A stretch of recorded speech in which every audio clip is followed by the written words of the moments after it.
புரிய மாட்டேங்குது சில பேருக்கு. அதிகமா திறமைக்காரன் பச்சைவனும் அறிவாளி கிடையாது, படிக்காதவனும் திறமைசாலி கிடையாது.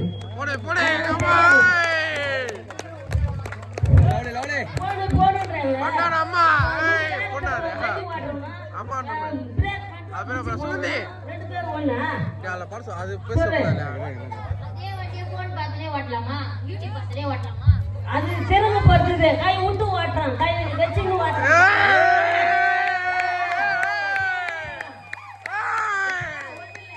நானே ஒரு ஆதார் கார்டு வாங்கிட்டு போனேன்.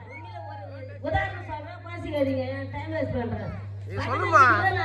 போய் வாங்கினேன். என்னம்மா வாமா பிடிச்சிக்குவாமா, வாமா பிடிச்சிக்குவாமா. சரி சார் சரி சார் பண்ணேன். அவர் திருவள்ளூர் போய் பிடிச்சி போயிரு. அவரு என்ன சொன்னாருன்னா, வந்து பிடிக்கல எனக்கு தெரியல, நான் 7வது படிச்சிருந்தா கூட இந்த மாதிரி பண்ணாதீங்க சார் அப்படின்னு.